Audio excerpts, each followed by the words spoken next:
No ano de 1922, um ano considerado marcante para as nossas aulas, um ano de uma série de movimentos, uma série de mobilizações, no ano da fundação da Organização da União das Repúblicas Socialistas Soviéticas de 1922, o ano de 1922, em que Benito Mussolini promovia sua marcha sobre Roma e assumia o poder na Itália deste mesmo ano, o ano de 1922 no Brasil também é marcado por uma série de acontecimentos importantíssimos que vai acabar nos levando à compreensão da nossa Revolução de 1930.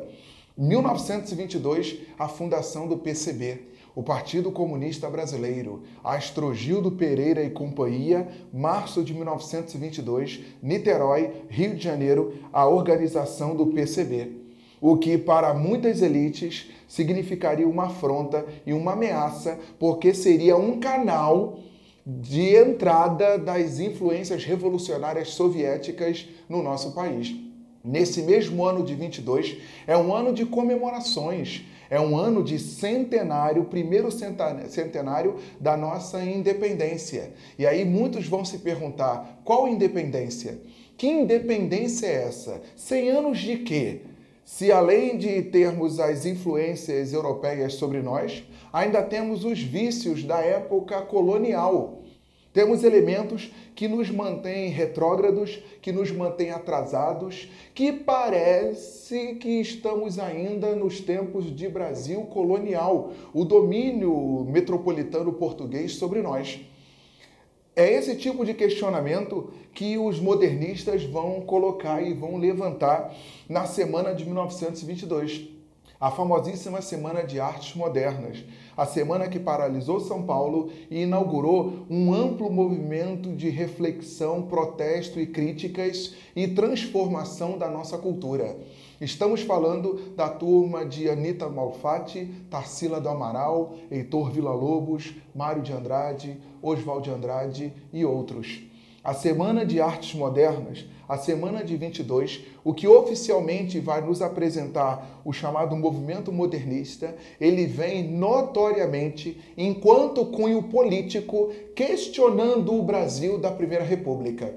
O modernismo veio exatamente pedir para que o Brasil ele se faça valer da república que merecia ter por transformação. Esse modernismo, ele questiona a política do café com leite, ele promove duras críticas ao ruralismo, ele escandaliza e denuncia os currais, as ações de Cabresto, o poder dos coronéis e o Brasil fincado em sua monocultura do café.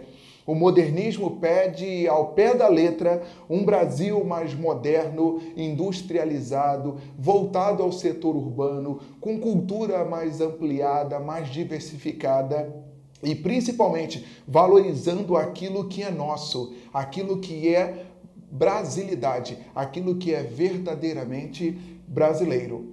Não é que eles quisessem se livrar ou exterminar, excluir totalmente aquilo que a Europa nos proporcionou, até porque isso seria impossível. A proposta não era esta, mas era principalmente enfatizar aquilo que há de brasilidade, aquilo que há de notório da nossa cultura e, ao mesmo tempo, enquanto elemento político, a promoção de duras críticas a esse domínio ruralista do nosso Brasil, a esse café com leite que ainda assolava e se mantinha, parecia que perpetuado na nossa história.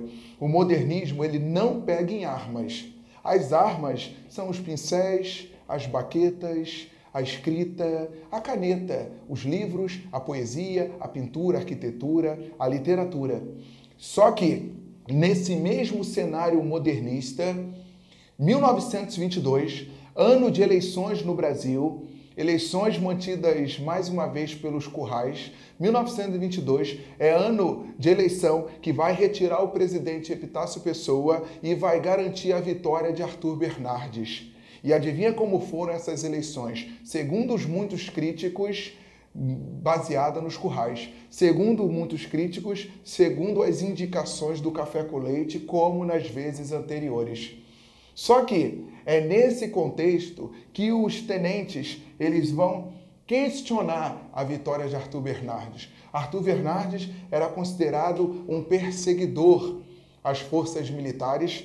Arthur Bernardes, considerado aquele que promovera duras críticas e chegara a exonerar líderes militares à época, ele vai sofrer forte ação e questionamento do movimento tenentista. Quem são os tenentes? Os tenentes, eles são camadas médias da nossa sociedade. Camadas médias principalmente ligadas ao setor urbano. Camadas médias urbanas que vão apresentar duras críticas ao Brasil da Primeira República. O tenente, para chegar a essa posição, a esse patamar, é um jovem instruído. Até hoje nós bem sabemos que para chegar ao oficialato, ele é jovem, ele aspira a chegar ao alto escalão, mas para isso ele tem que passar pelas principais academias militares e ele precisa de uma formação e uma intelectualidade notória. Porém, o tenente à época estudava, ia às urnas, mas ele via a vitória do café com leite. Ele estudava, ele tinha uma formação, mas via um Brasil atrasado industrialmente, um Brasil dominado pela monocultura do café, um Brasil ainda fincado na ação agrária exportadora. Esse tenente, ele é jovem, ele estudou, ele tem preparo e formação, então ele quer modernidade. Ele quer industrialização, ele quer poder usufruir daquilo que há de tecnológico e transformador em escala global. Então ele deseja que o Brasil também viva isso. O tenente grita por moralização política eleitoral. O tenente acha absurda a ação de café com leite, a ação dos currais, os mecanismos de cabresto a partir do voto aberto. Um dos principais gritos do tenentismo foi a solicitação do voto secreto. Eles alegavam que um dos principais elementos e uma principal ação que dificultaria a corrupção eleitoral seria o fato do voto ser secreto. Isso minimizaria, diminuiriam os escândalos ocorridos nas eleições brasileiras, nos vícios da nossa primeira república, a República Velha do Brasil. O primeiro movimento tenentista de destaque, a famosa Marcha dos 18 do Forte de Copacabana. Você já deve ter ouvido falar disso, os 18 do Forte de Copacabana, quando 17 tenentes e mais um civil, Otávio Correia, eles promoveram uma marcha na orla de Copacabana, Leme Copacabana, enfrentando o movimento contra a eleição e vitória de Arthur Bernardes. Como já dissemos, em março de 1922, Arthur Bernardes fora eleito para iniciar o seu mandato em novembro daquele mesmo ano para os próximos 4 anos. Os tenentes, eles não aceitavam a vitória de Arthur Bernardes. E vários quartéis, entendamos isso, vários quartéis de norte a sul do Brasil, a partir da liderança de jovens oficiais, principalmente tenentes, não eram só tenentes, mas eram principalmente tenentes, por isso assim ficou conhecido o movimento, eles combinaram que no dia 5 de julho de 1922, eles sairiam armados dos quartéis, declarando guerra civil no Brasil, solicitando o cancelamento da eleição e vitória de Arthur Bernardes e que se convocasse uma nova eleição em nome do voto secreto. Ok? Só que vários tenentes, eles abandonaram o movimento, alegando que o movimento tinha sido denunciado. Todos desistiram da ação, menos esses 17 tenentes que, contando com a ajuda de um civil, Otávio Correia, eles promoveram a Marcha dos 18 do Forte de Copacabana. O resultado foi uma ação repressiva do governo. Dos 18 do Forte, 16 morreram. Só restaram Eduardo Gomes e Siqueira Campos para contar a história do movimento. Ok?